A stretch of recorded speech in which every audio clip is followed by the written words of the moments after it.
નમસ્કાર વિદ્યાર્થી મિત્રો, આજની આ ઓનલાઈન સ્ટડીમાં આપ સર્વનું હાર્દિક સ્વાગત છે. ગત વિડીયોમાં આપણે ધોરણ 12 આંકડાશાસ્ત્ર વિષયમાં પ્રકરણ 1 સૂચકાંકનો અભ્યાસ કરતા હતા. તેમાં આપણે વ્યાખ્યાની સમજૂતી મેળવી હતી. તેનાથી થોડા આગળ વધીએ. વ્યાખ્યા તો સૂચકાંક શું છે એના માટે આપણે જોયું હતું કે સૂચકાંક એ સાપેક્ષ ટકાવારી ફેરફાર છે. સાપેક્ષ ટકાવારી ફેરફાર છે, દર્શાવતું માપ છે. પણ ફેરફાર થાય છે ટકાવારી એટલે ગુણ્યા 100 ટકામાં લખીએ છીએ, પરંતુ સાપેક્ષ કોની સાપેક્ષમાં? તો આધાર વર્ષની સાપેક્ષમાં. આધાર વર્ષની સાપેક્ષમાં કોનું? તો ચાલુ વર્ષનું. પણ આધાર વર્ષ અને ચાલુ વર્ષમાં શું હોય? તો જે ચલરાશિની કિંમત છે, ચલરાશિની કિંમત એની વાત કરીએ છીએ આપણે. તો આખી વ્યાખ્યા જોઈએ આપણે. ચોપડીમાં પહેલાં ચાલુ વર્ષ લખ્યું હશે કે ચાલુ વર્ષનું ટકાવારી ફેરફાર છે, પણ કોના સાપેક્ષમાં? તો આધાર વર્ષની સાપેક્ષમાં. બંને શબ્દો એક જ છે. તો વ્યાખ્યા આપણે જોઈએ કે આ સૂચકાંક એટલે કોઈ પણ વસ્તુ કે કિંમતનું અથવા તો કોઈ ચલરાશિનું આધાર વર્ષની સાપેક્ષમાં ચાલુ વર્ષમાં થતો સાપેક્ષ ટકાવારી ફેરફાર. કાલે આપણે ઉદાહરણ જોયું હતું. બે ચલરાશિ લીધેલી, એક ઘઉં અને ચોખા. તો ચલરાશિ તરીકે એના ભાવ લીધા હતા. તો ઘઉં વસ્તુ જે છે તો એના ભાવ એક 24 હતા અને પછી 30. તો 24 એ 2015 માટેના ભાવ હતા અને 30 એ 2020 માટેના ભાવ હતા. તો આમાં આપણે જોવું પડે કે આધાર વર્ષ કયું અને ચાલુ વર્ષ કયું. ચાલુ વર્ષ એટલે કરંટ યર, કે જેના માટે આપણે વાત કરતા હોઈએ. તો 2020 માટે ગણતરી કરવાની છે, તો 2020 એ આપણું ચાલુ વર્ષ થયું કહેવાય, અથવા તો આપેલું વર્ષ થયું કહેવાય. પણ આ 2020ની ગણતરી કરવાની છે. આધાર તરીકે કોણ લેવાનું છે? તો 2015. તો આને આપણે કયું વર્ષ કહીશું? આધાર વર્ષ. તો આપણે ગણતરી પણ કરી હતી કે 30/24 અને આંકડો નાનો આવતો હતો તો ગુણ્યા 100. કેલ્ક્યુલેટરથી તમે ગણતરી પણ કરી હતી. તો 30/24 1.25 ગુણ્યા 100 બરાબર 125. તો આના ઉપરથી સૂચકાંકનું સૂત્ર લખવું હોય તો આપણે શું લખી શકીએ? સૂચકાંકને ઇંગ્લિશમાં ઇન્ડેક્સ નંબર કહે છે. Index number denoted by I. તો I equal to P1/P0 multiply by 100. તમે જુઓ, મેં 125ની પાછળ એકમ લખ્યા છે? ના. તો અહીંયા આગળ પણ સૂચકાંક સૂત્ર જોઈશું, વ્યાખ્યા જોઈશું અને એના આધારે આપણે આ બધા લક્ષણો તારવીશું. તો સૌપ્રથમ તો સૂચકાંકનું સૂત્ર શું છે? P1/P0 ગુણ્યા 100. તો P એ શું છે? આ P1/P0 છે, એને ભાવ સાપેક્ષ કહેવામાં આવે છે. સાપેક્ષ લઈએ છીએ, ગુણોત્તર લઈએ છીએ એટલે સાપેક્ષ. કોનો ગુણોત્તર લઈએ છીએ? ભાવનો. એટલે આને શું કહેવાય છે? ભાવ સાપેક્ષ. તો તમારે સમજવું પડે કે P1 શું છે, P0 શું છે. તો P1 અહીંયા આગળ ચાલુ વર્ષની વાત કરીએ તો કરંટ યર માટે 1 સિમ્બોલ લેવાનો, એક ચિહ્ન લેવાનું. અને આધારની વાત કરતા હોઈએ તો એના માટે 0 ચિહ્ન લેવાનું. જો ભાવ હોય તો P1 અને P0 જથ્થો હોય, જથ્થાને ઇંગ્લિશમાં ક્વોન્ટિટી કહીએ છીએ. તો જથ્થો હોય ત્યારે Q1 અને આ થઈ જશે Q0. તો અહીંયા 4 વસ્તુ મુખ્ય છે. P1 P0, Q1 Q0.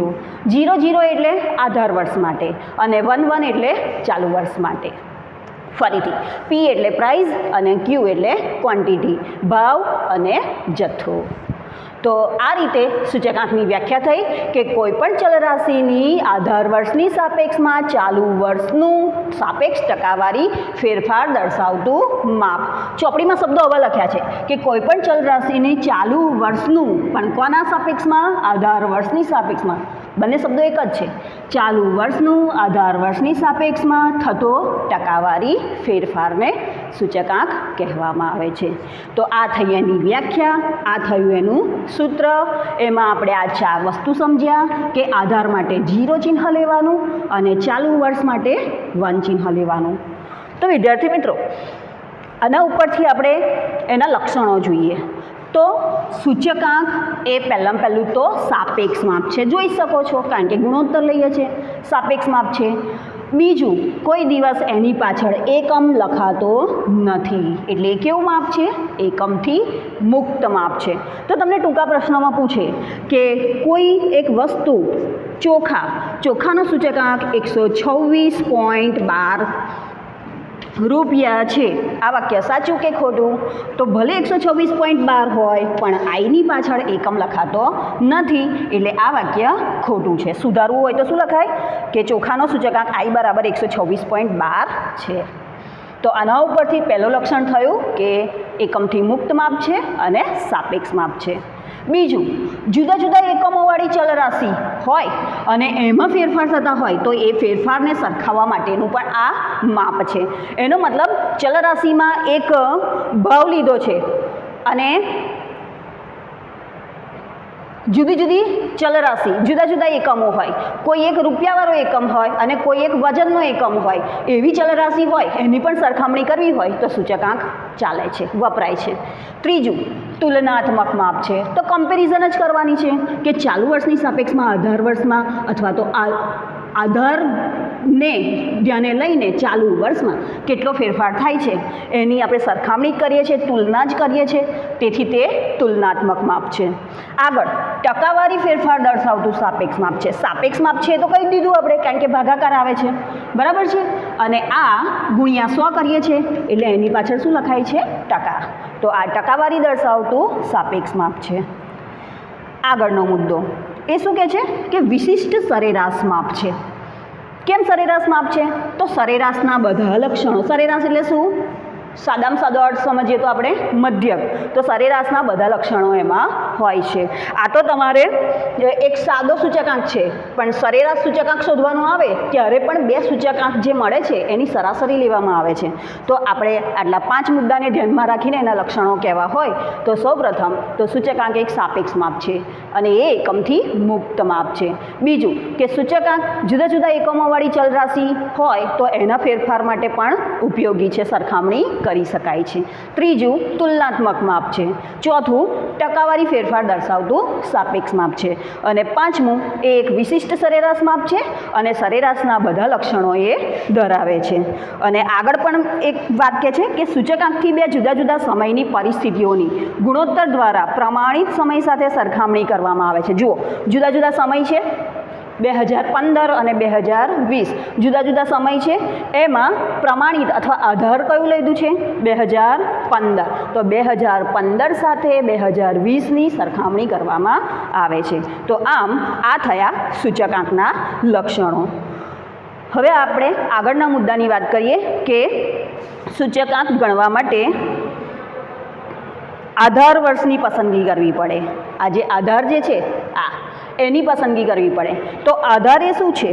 તો આધાર એટલે જે નિશ્ચિત સમય સાથે ચલરાશિને સરખામણી કરવામાં આવે છે, વર્તમાન સમયની કોઈ નિશ્ચિત સમય સાથે જે સરખામણી કરવામાં આવે છે એ સરખામણીનું જે વર્ષ છે એની ચલરાશિ છે એને જ આધાર તરીકે ગણવામાં આવે છે અને તે નિશ્ચિત સમય કે વર્ષને આધાર વર્ષ તરીકે કહેવામાં આવે છે. હવે આધાર વર્ષ કેવું હોવું જોઈએ? જો આધાર વર્ષ કોઈ કુદરતી ઘટના, હોનારત, ભૂકંપ, હુલ્લડ, હડતાળ, આંદોલન એવું વર્ષ લીધું હોય તો પછી ચાલુ વર્ષ માટેની જે ગણતરી કરતા હોય આધાર વર્ષને લઈને તો એ આપણી ગણતરી યોગ્ય ગણાય નહીં. તો શું ધ્યાન રાખવાનું કે આધાર વર્ષ એ સામાન્ય પરિસ્થિતિવાળું વર્ષ હોવું જોઈએ. ઉદાહરણ તરીકે 2019-20 અને 2020-21 એ બે વર્ષને જો આપણે આધાર વર્ષ તરીકે લઈએ તો શું જીવન નિર્વાહ ખર્ચના સૂચકાંક ગણવા હોય કે કોઈ પણ વસ્તુના કોઈ પણ ચલરાશિના સૂચકાંક ગણવા હોય તો એ આપણા યોગ્ય ગણાશે? ના, કારણ કે આપણે જાણીએ છીએ કે 2019-20 અને 2020-21નું વર્ષ એ કેવું છે? તો સામાન્ય પરિસ્થિતિ નથી.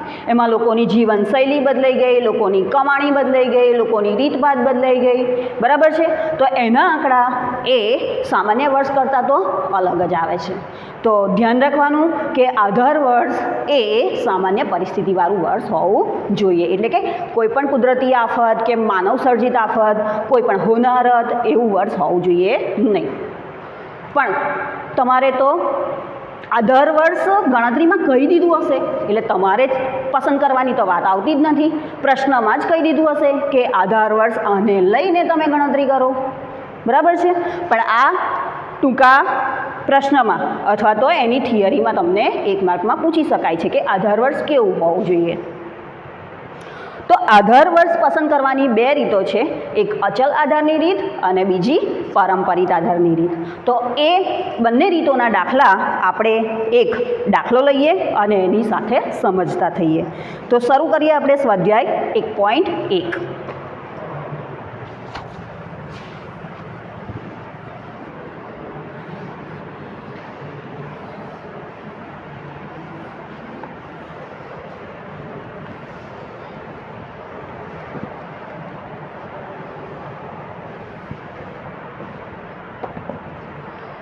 સ્વાધ્યાય 1.1 તમારી પાસે ચોપડી હોય તો પાન નંબર 15 ઉપર સ્વાધ્યાય 1.1ના દાખલા છે, એમાંથી આપણે રકમ લઈએ છીએ. એક શહેરના કારખાનામાં કામ કરતા કામદારોના જૂથની વર્ષ 2008થી 2015 દરમિયાન દૈનિક સરેરાશ વેતન, ચલો ચલ રાશિ તરીકે શું છે તો દૈનિક સરેરાશ વેતન છે. વેતન શામાં આપ્યું છે? રૂપિયામાં. તે અંગેની માહિતી નીચે મુજબ છે. તેના ઉપરથી પહેલો દાખલો અચલ આધારની રીત. જો મેં હમણાં કીધું હતું ને તમને, તો આધાર વર્ષ કહી દીધું છે કે આધાર વર્ષ 2008 લેતા. અને બીજો દાખલો પારંપરિક આધારની રીત અને ત્રીજો દાખલો સરેરાશને આધારે વેતન તરીકે લઈ અચલ આધારે સૂચકાંક ગણો. તો આપણે ત્રીજો દાખલો ગયા વખતે સિલેબસમાં નહોતો તો અત્યારે પહેલો અને બીજા દાખલાની વાત કરીએ. તો પહેલો દાખલો છે અચલ આધારની રીત. રકમ લખીએ આપણે.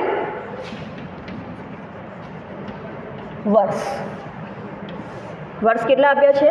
2008, 2009, 2010, 11, 12, 13, 14 અને 15. ચલ રાશિ છે દૈનિક સરેરાશ વેતન. વેતન શામાં છે? રૂપિયામાં. મહેનતાણું છે મતલબ 275, 284, 289, 293, 297, 313. 2014 માટે છે 328 અને 345.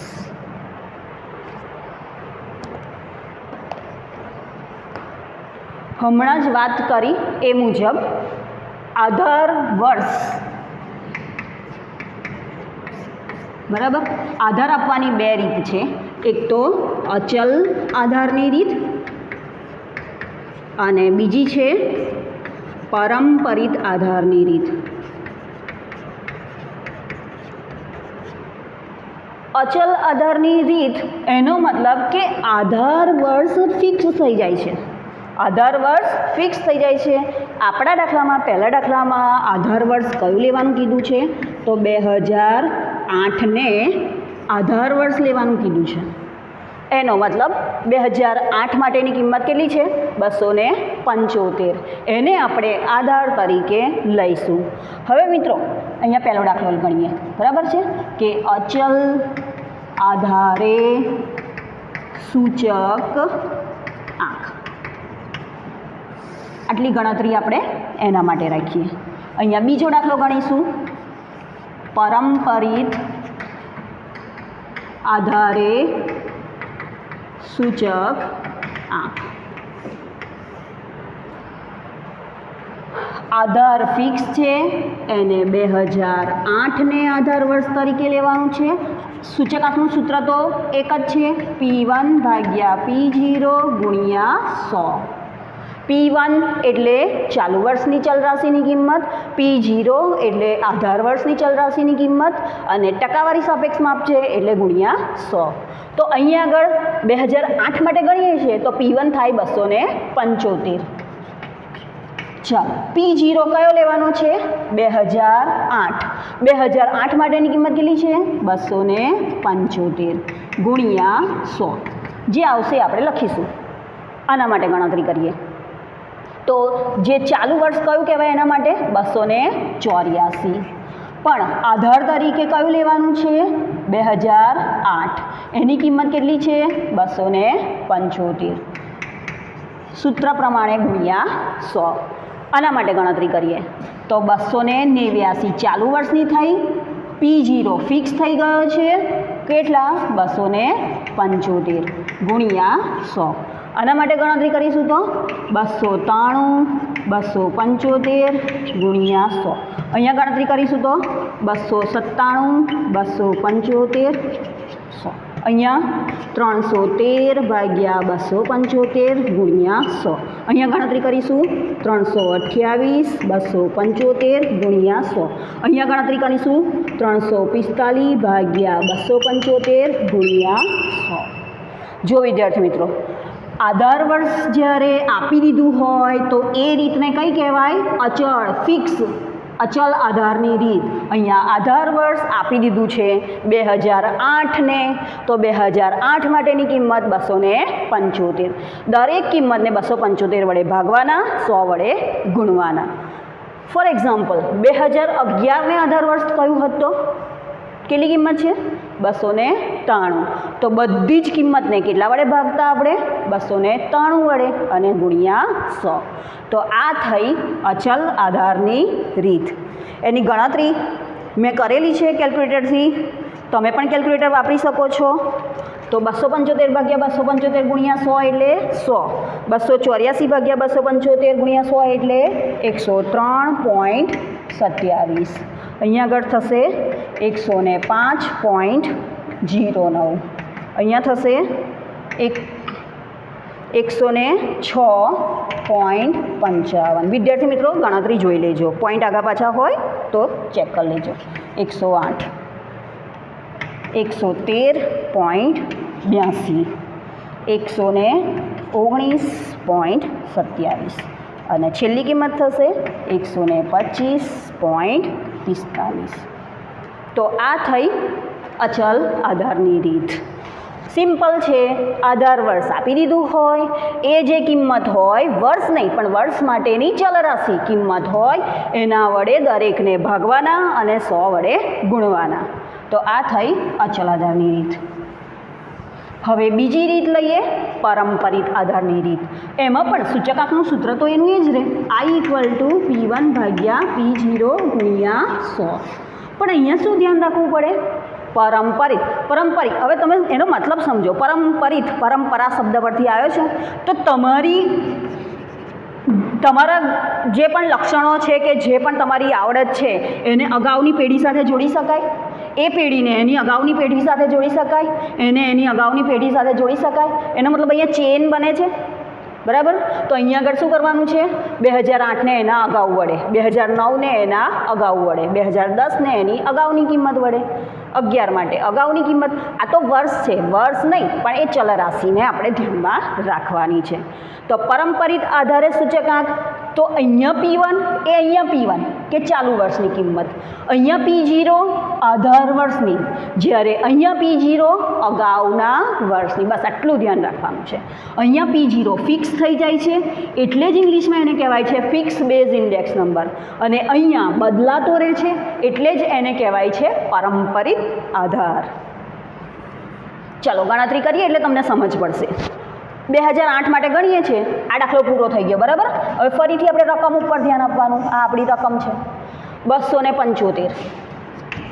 એની અગાઉ છે કશું ના, તો પછી 275 જ કન્સિડર કરી લેવાના ગુણ્યા 100. તો આ થશે. ચલો આના માટે ગણતરી કરીએ તો 284 એ ચાલુ વર્ષની કિંમત ગણાશે. એની અગાઉની તો કેટલી છે? 275 ગુણ્યા 100. ચલો આના માટે ગણતરી કરીએ. 289 એની અગાઉની કોણ કિંમત છે? 284. અહીંયા ગણતરી કરીશું તો 293 એની અગાઉની કિંમત છે 289 ગુણ્યા 100. અહીંયા 297 અને એની અગાઉની કિંમત છે 293 ગુણ્યા 100. અહીંયા ગણતરી કરીશું તો 313 એની અગાઉની કિંમત છે 297 ગુણ્યા 100. અહીંયા ગણતરી કરીશું તો 328. એની અગાઉની કિંમત છે 313 ગુણ્યા 100. અહીંયા ગણીશું તો 345. એની અગાઉની કિંમત છે 328 ગુણ્યા 100. જુઓ દરેકમાં અહીંયા આગળ બદલાતા રહે છે. 284 હતા, 289 થયા, 293 થયા, 297, 313 થયા, 328. ધેટ મીન્સ જે વર્ષ માટે ગણતરી કરતા હોય એ આપણું P1 અને એની અગાઉનું વર્ષ થાય એ આપણું P0. એ જ વસ્તુ ફરી જે વર્ષ માટે ગણતા હોય એ આપણું P1ની કિંમત, એની અગાઉની હોય એ આપણો P0. તો સૂત્ર પણ એવું છે કે ચાલુ વર્ષની કિંમત ભાગ્યા અગાઉના વર્ષની કિંમત ગુણ્યા 100. જ્યારે અહીંયા સૂત્ર શું છે? ચાલુ વર્ષની કિંમત ભાગ્યા આધાર વર્ષની કિંમત ગુણ્યા 100. આ ગણતરી લખી દઈએ આપણે. કેલ્ક્યુલેટર તમે વાપરો. ચાલો અહીંયા થશે 103.27. આ કિંમત થશે 101.76, 101.38,